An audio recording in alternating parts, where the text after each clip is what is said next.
আবারও একটি নতুন ভিডিও নিয়ে আসলাম আপনাদের সাথে শেয়ার করব।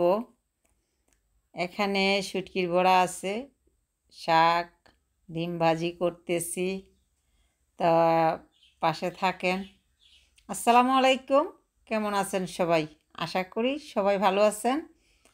আমিও আপনাদের দোয়ায় অনেক অনেক ভালো আছি, আলহামদুলিল্লাহ। সবাই ভালো থাকেন, সুস্থ থাকেন কামনা করি। তাই আমরা ভিডিও করি, সবাই ভিডিও করি ভাইরাল হওয়ার জন্য। কার সে কে বেশি সুন্দর করে ভিডিও করব, সবাই আমরা চেষ্টা করি। তো চেষ্টা চালিয়ে যাচ্ছি, কার সে ভিডিও কে সুন্দর করব, কার ভিডিও বেশি ভাইরাল হইব। কিন্তু আমরা তো রান্না বান্না করি, ঘরে থাকি, আমরা তো বেশি সুন্দর কিছুই করতে পারি না। তবে গত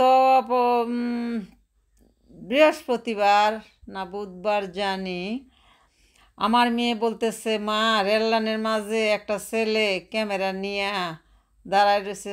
হঠাৎ করে ছেলেটা দুইটা রেলগাড়ি আসছে, তারপরে বুঝতে পারছেন সে ভিডিও করতেছে।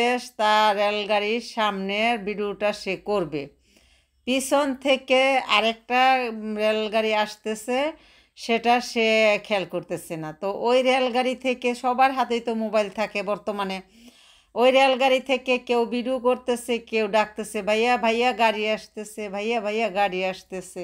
তো ওই ছেলে মনে করছে তার সামনের গাড়িটাই মনে হয় শব্দ হচ্ছে, তার পিছন থেকে যে মালেকেল মউত তাকে ডাকতেছে যে তুমি আসো, তোমাকে নিতে আসছি। সে কল্পনাও করতে পারে নাই, সে বুঝতেও পারে নাই। এই যে এই বড়াটা শুটকির বড়া, আমি আবার শুটকির বড়া বেশি জাল করে বানাইতে পারি না। সেটা আমার ভাবি, প্রতিবেশী একটা ভাবি, খালাতো ভাইয়ের বউ, সে বড়া শাক সে পাঠাই দিছে। তো এখন মেয়েকে নাস্তা দিছি, সে নাস্তা করে খেয়ে ভার্সিটিতে যাবে। তখনই বলতেছে, মা ওই দিন যে বলছি মা এই ছেলেটার ভিডিও দেখো, অন্য গাড়ি থেকে আবার ভিডিওটা করছে ছেলেটার। আমি তো ছেলেটা দেখলাম দাঁড়ায় রয়েছে, কিছুক্ষণ পরে ছেলেটা গাড়ির ভিতরে আর দেখতে পারলো না, দেখছে যে বুঝতে পারছেন, যাই হোক। তো বলছে যে মা এরকম হয়েছে। তো আজকে আবার দেখাইতেছে, মা দেখো ভিডিওটা। তো খুবই দুঃখজনক ঘটনা। আমরা কেউ এইভাবে রিস্ক নিয়ে ভিডিও করব না। আমরা নিজেকে ভালোবাসবো, সব কিছু সতর্ক করে সাবধান করে চলবো।